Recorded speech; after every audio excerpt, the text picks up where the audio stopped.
Chapter 13 Gryffindors vs Ravenclaws. It looked like the end of Ron and Hermione's friendship. Each was so angry with the other that Harry couldn't see how they were ever make up. Ron was engaged that Hermione had never taken Crookshank's attempt to eat Scabbers seriously, hadn't bothered to keep a close enough watch on him, and was still trying to pretend that Crookshank was innocent by suggesting that Ron look for Scrabber under all the boys' bed. Hermione meanwhile maintained fiercely that Ron had no proof that Crookshank had eaten Scabber, that the ginger hair might have been there since Christmas, and that Ron had been prejudiced against a cat ever since Crookshank had landed on Ron's head in the magical menagerie. Personally, Harry was sure that Crookshank had eaten Scabber, and when he tried to point out to Hermione that the evidences all pointed at the way, she lost her temper with Harry too.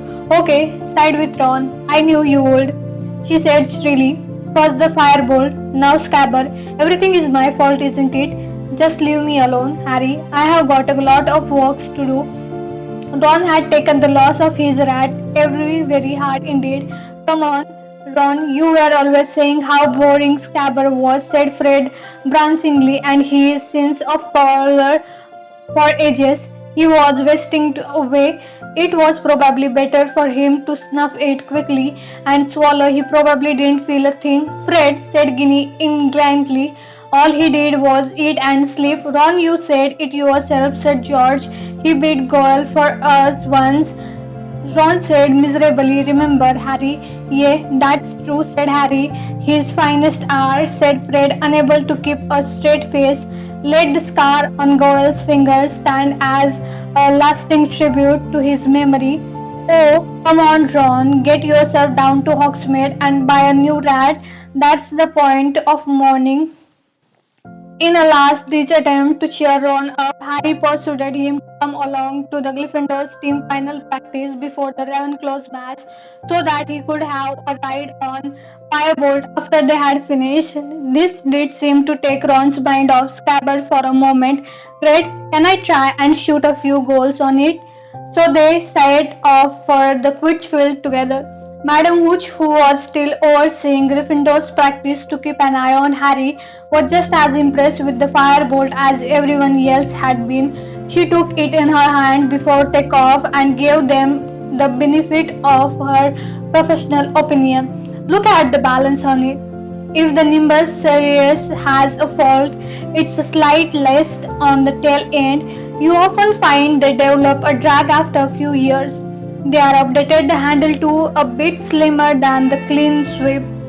Reminds me of the old silver arrow. A pity they are stopped making them. I learned to fly on one, and a very fine old broom it was. She continued in this vein for some time until Wood said, Madam Hooch, is it okay if Harry has the firebolt back? We need to practice. Oh, right here you are. Then Potter, said Madam Hooch, I'll sit over with Wesley. She and Ron left the field to sit in the stadium, and the Gryffindor team gathered around Wood for his final instruction for tomorrow's match. Harry, I have just found out who Ravenclaw is playing as a seeker. It's Cho Chang. She is a fourth year and she is pretty good. I really hope she wouldn't be fit. She's had some problem with injuries. Woods called his displeasure that Cho Chang had made full recovery when said on the other hand she rides a Comet 260 which is going to look like a joke next to the firebolt. He gave Harry's broom a look of admiration, then said, Okay everyone, let's go. And at long last, Harry mounted his firebolt and kicked off from the ground. It was better than he had ever dreamed. The firebolt turned with the lightest touch. It seemed to obey with thoughts rather than his grip. It sped across the field at such a speed that the stadium turned into a green and grey blur. Harry turned it so sharply that Alyssa Spinnet screamed.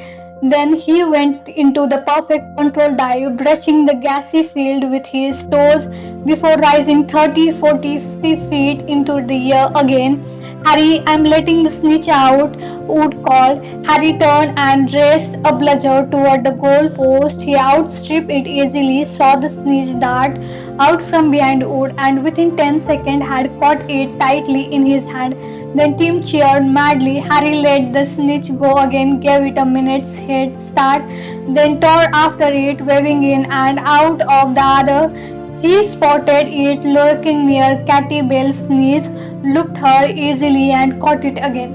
It was the best practice ever. The team, inspired by the presence of the firebolt in their minds, performed their best move, faultless, and by the time they hit the ground again, wouldn't have a single criticism to make, which, as George Wesley pointed out, was a first. I can't see what's going to stop us tomorrow, said Wood. Not unless, Harry, you have sorted out your Dementor problem, haven't you? Yes, said Harry, thinking of his feeble patronus and wishing it were strong. The Dementor won't turn up again. Oliver Dumbledore's do go ballistic, said Fred confidently. Well, let's hope not, said Wood. Anyway, good work everyone. Let's get back to the tower. Turn in early. I'm staying out for a bit. Ron wants to go on the firebolt, Harry told.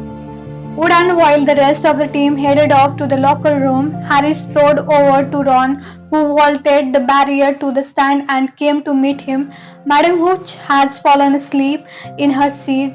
Here you go, said Harry, handing Ron the firebolt. Ron, an expression of ecstasy on his face, mounted the broom and zoomed off into gathering darkness while Harry walked around the edge of the field, watching him. Night had fallen before Madame Hooch awoke with a start, told Harry and Ron off for not waking her, and insisted that they go back to the castle.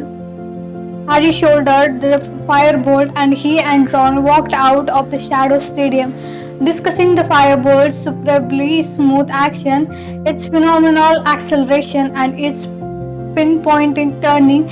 They were halfway toward the castle when Harry glanced to his left, saw something that made his heart turn over, a pair of eyes gleaming out of the darkness. Harry stopped dead, his heart banging against his ribs.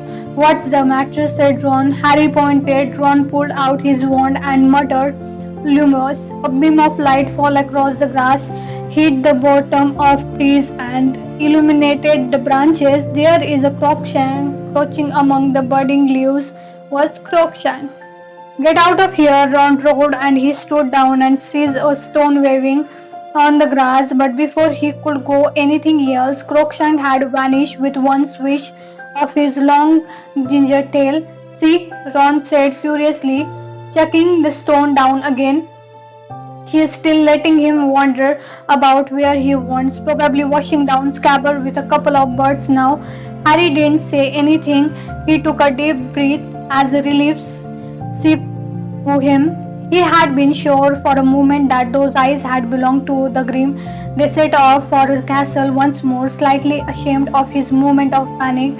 Harry didn't say anything to Ron, nor did he look left or right until they had reached the well-lit entrance hall.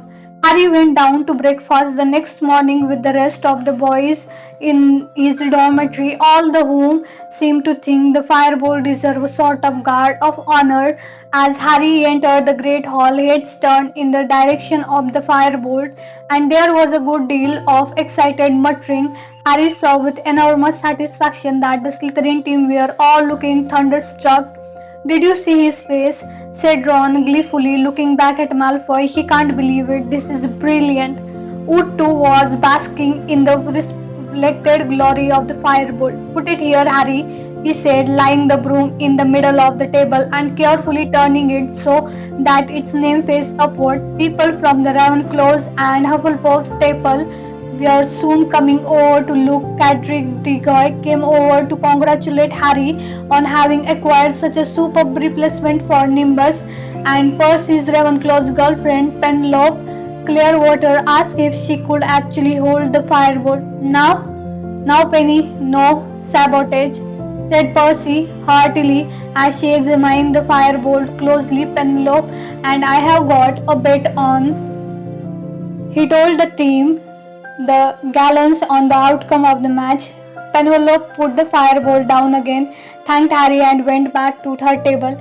Harry, make sure you win, said Percy in an urgent whisper. I haven't got 10 gallons. Yes, I am coming, Penny. And he busted off to join her in a piece of toast. Sure, you can manage that broom, Potter, said a cold, drawling voice. Draco Malfoy had arrived for a closer look, grab and go right behind him. Yeah, reckon so, said Harry casually. Got plenty of special feature, hasn't it? Said Malfoy, eyes glittering maliciously. Shame it doesn't come with a parched shirt in case you get too near a Dementor. Grab and Goyle sniggered. Pity you can't attach an extra arm to your Malfoy, said Harry. Then it could catch the snitch for you.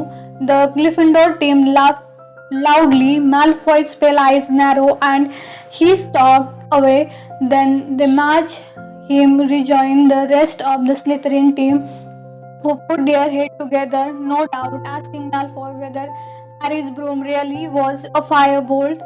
At quarter of to 11, the Gryffindors team set off for a locker room. The weather couldn't have been more different from their match against Hufflepuff. It was clear, cool day with a very light breeze. There would be no visibility problem this time, and Harry, though nervous, was starting to feel excitement only a quick match could bring. They could hear the rest of the school moving into the stadium behind Harry, took off his black school robe, removed his wand from his pocket, and stuck it inside the t shirt he was going to wear under his quick robe. He only hoped he wouldn't need it. He wondered suddenly whether Professor Lupin was in the crowd watching. You know what we have got to do, said Wood as they prepared to leave and locker room. If we lose this match, we are out of the running. Just fly like you didn't eat practice yesterday and will be okay. They walked out onto the field to tumultuous applause. The Ravenclaw team, dressed in a blue, were already standing in the middle of the field. Their seeker, Chu Chang, was the only girl on their team. She was shorter than Harry by about a head, and Harry couldn't help noticing, nervous as he was, that she was extremely pretty. She smiled at Harry as the team faced each other behind their captain, and he felt a slight lurch in a region of his stomach that he didn't think had anything to do with nerves. Wood dives, shake hands, Madam Hooch said briskly, and Wood shook hand with the Ravenclaw's captain. Mount your broom on my whistle. 3, 2, 1. Harry kicked off into the air, and the firebolt zoomed higher and faster than any other broom. He soared around the stadium and began squinting around for the snitch. Listen all the while to the commentary which was being provided by Weasley twins, Friends John Lee Jordan. They were of the big excitement. This match is the firebolt that Harry Potter is flying on Gryffindor, according to which broomstick. The firebolt is going to be the broom of choice for the national team at this year's World Championship. Jordan, would you mind telling us what's going on in match? Interrupt Professor McGonagall's voice. Right you are, Professor. Just giving a bit of background information. The firebolt incidentally had a built-in auto brake and Jordan. Okay, Gryffindor in possession. Catty Bale of Gryffindor heading for a goal. Harry streaked past Catty in the opposite direction, gazing around for a glint of gold and noticing that Cho Chang was telling him closely. She was undoubted a very good filler. She kept cutting across him, forcing him to change direction. Show her your acceleration, Harry, Fred yelled as he was passed in pursuit of Bludger that was aiming for Alyssa. Harry urged the firebolt upward and they rounded the Ravenclaw's goal post and Cho fell behind. Just as Kitty succeeded in scoring the first goal of the match and the Gryffindor end of the field went wild, he saw it. The snitch was close to the ground, filtering near one of the barrier. Harry dived, saw what he was doing, and tore after him. Harry was speeding up, excitement flooding with dives were his specialty.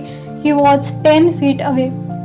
Then a bludger hit by one of the Ravenclaw's beater came peeling out of the Navever. Harry veered, of course, avoiding it by an inch, and in those few crucial seconds the snitch had vanished.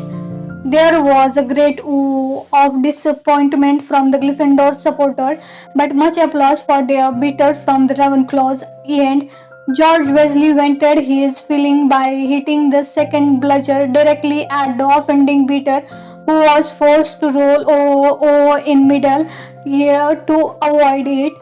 Gryffindor leads by 80 points to 0, and look at the Firebolt voters really putting it through its piece now. See it turn.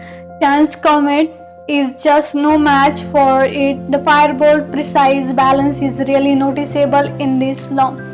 Jordan, are you being paid to advertise Firebolt? Get on with the commentary. Ravenclaw was pulling back. They had now scored 3 goals, which put Gryffindor only 50 points ahead.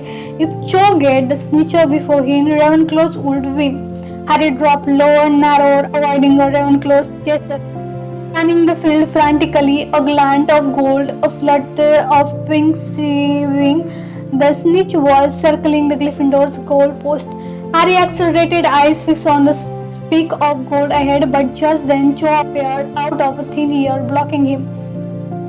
Harry, this is not time to be a gentleman, Wood roared as Harry swore to avoid a collision. Knock her off their broom if you have to. Harry turned, caught sight of Cho. She was grinning. The snitch had vanished again. Harry turned his firebolt upward and was soon 20 feet above the game. Out of the corner of his eyes, he saw Cho following him. She had decided to mark him rather than searching for a snitch herself. Alright then, if she wants to tell him, she had how to take the consequences. He dived again, and Cho, thinking he had seen the snitch, tried to follow. Harry pulled out of the dive very sharply. She hurtled downward. He rose fast as a bullet once more and then saw it for the third time. The snitch was glittered way above the field at the Ravenclaw's end. He accelerated so many feet above did Cho. He was twinning, gaining on the snitch with every second. Then, oh, screamed Cho, pointing. Distracted Harry looked down. 3 tall, black hooded Dementors were looking at him.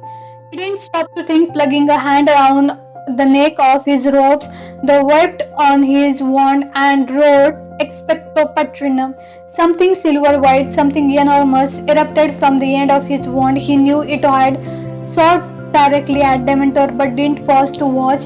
His mind still miraculously clear. He looked ahead. It was nearly there. He stretched out and then the still grasping his hand and just managed to close his finger over a small struggling siege. Madam Hooch whistle sounded. Harry turned around in midair and saw 6 scarlet blur bearing down on him. Next moment, the whole team was hugging him so hard he was nearly pulled off his broom. Down below, he could hear the roar of the Gryffindors in the ground. That's my boy, Wood kept yelling. Alicia, Angelina, and Katy had all kissed Harry. Fred had him in a grip so tight Harry felt as though his head would come out in a complete disarray. The team managed to make its way back to the ground. Harry got off his broom and looked up to see a gaggle of Gryffindor supporters sprinting onto the field. Ron in the lead. Before he knew it, he had been engulfed by the cheering crowd. Yes, Ron yelled, yanking Harry's arm into the air. Yes, well done, Harry, said Percy, looking delighted. 10 gallons to me. Just must find Penelope. Excuse me. Good for you, Harry roared.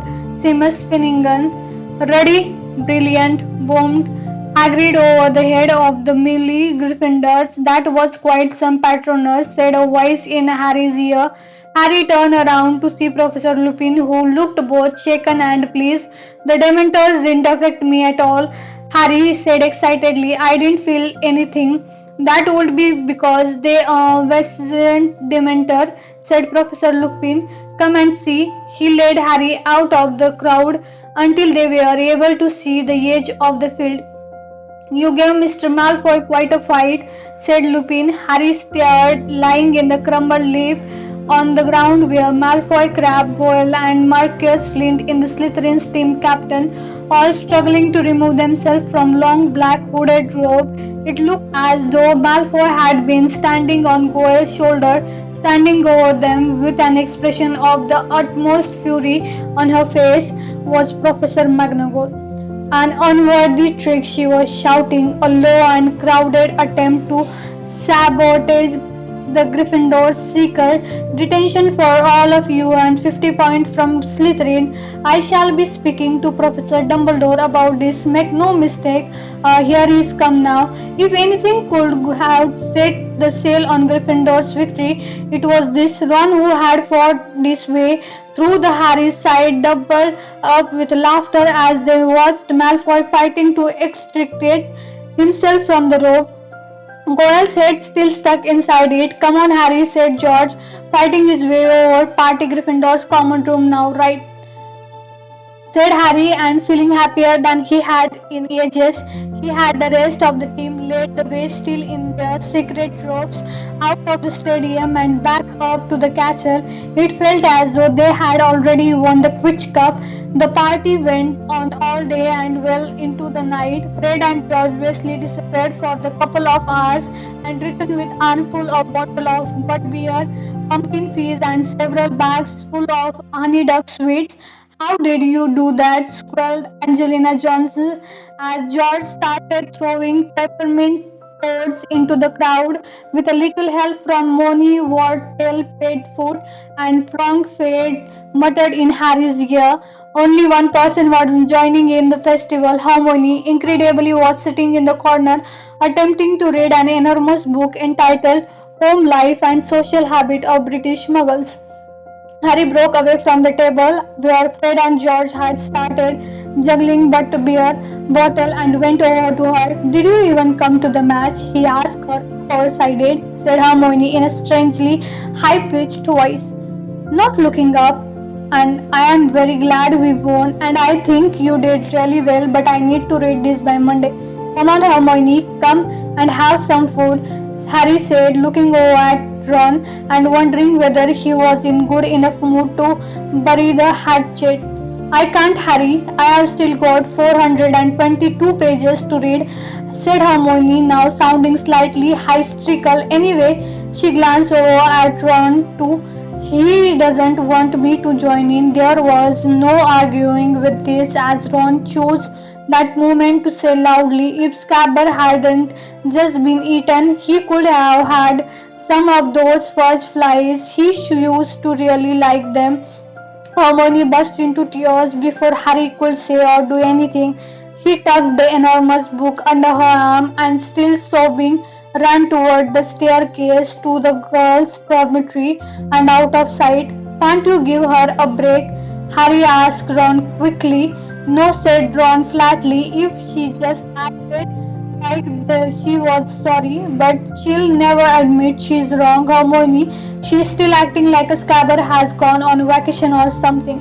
The Gryffindor party ended only when Professor McGonagall turned up in her tartan dressing gown and her hair knit at 1 of the morning to insist that they all go to bed. Harry and Ron climbed the stairs to their dormitory, still discussing the match. At last, exhausted, Harry climbed into bed, twitched the hanging of his four-poster shut to block out a ray of morning light, lie back, and felt himself almost instantly drifting off to sleep.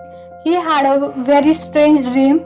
He was walking through a forest, his firebolt over his shoulder, following something silver white. It was winding its way through the trees ahead, and he could only catch glimpses of it between the leaves. Anxious to catch up with it, he sped up, but as he moved faster, so did his quarry. Harry broke into run, and ahead he heard hoofs gathering speed. Now he was running flat out, and ahead he could hear galloping. Then he turned a corner into clearing. No, Harry woke as suddenly as though he had been hitting in a face. Deserted in the total darkness, he fumbled with his hanging. He could hear movement around him. and Seamus Finningness voice from the other side of the room. What's going on? Harry thought he heard the dormitory door slammed at last, finding the divide in his curtain that ripped them back, and at the same moment Dean Thomas lit his lamp. Ron was sitting up in bed and the hanging torn from the side, a look of utmost terror on his face. Black Cyrus, black with a knife. What? Here just now slashed the curtain, woke me up. You sure you weren't dreaming, Ron? Said Dean. Look at the curtain, I tell you he was here. They all scrambled out of bed. Harry reached the dormitory door first and they sprinted back down. The staircase door opened behind them and Sleepy voice called after them. Who shouted? What are you doing? The common room was lit with the glow of the dying fire, still littered with the debris from the party. It was deserted. Are you sure you weren't dreaming, Ron? I'm telling you I saw him. What's all this noise? Professor McGonagall told us to go to bed. A few of the girls had come down their staircase, pulling a dressing gown and yawning. Boys too were drapery. Excellent. Are we crying on? Said Fred Wesley brightly. Everyone back upstairs, said Percy, hurrying into the common room and pinning his head boy page on his pajama as he spoke. Percy Cyrus Black, said Ron faintly, in our dormitory with a knife, woke me up. The common room went very still. Nonsense, said Percy, looking startled. You had too much to eat, Ron. Had a nightmare, I'm telling you. Now really enough, enough. Professor McGonagall was back. She slammed the portrait behind her as she entered the common room and stared furiously around. I am delighted that Gryffindor won the match, but this is getting ridiculous, Percy. I expect better of you. I certainly didn't authorize this process, sir, said Percy, puffing himself up indignantly. I was just telling them all to get back to bed. My brother Ron here had a nightmare. It wasn't a nightmare, Ron yelled. Professor, I woke up and Cyrus Black was standing over me holding a knife. Professor McGonagall stared at him. Don't be ridiculous, Weasley. How could he possibly have gotten through the portrait hole? Ask him, said Ron, pointing at shaking figure at the back of Cyrus Sir Cadgon's picture. Ask him if he saw. Glaring suspiciously at Ron, Professor McGonagall pushed the portrait back open and went outside. The whole common room instead, with bated breath, Sir Cadogan, did you just let a man enter Gryffindor Tower? Certainly, good lady, cried Sir Cadogan. There was a stunned silence both inside and outside the common room. You did, said Professor McGonagall. But the password, he had them, said Sir Cadogan proudly. Had the whole works by lady. Read off a little piece of paper. Professor McGonagall pulled herself back through the portrait hole to face the stunned crowd. She was white as chalk. Which person, she said, her voice shaking. Which absolutely foolish person wrote down this week's password and left them lying around? There was a utter silence broken by the smallest of terrified squawk. Neville Longbottom, trembling from head to fluffy slipper toes, raised his hand slowly into the air. That's it for today. Thank you so much. Stay tuned for next chapter. Till then, see ya. Bye bye.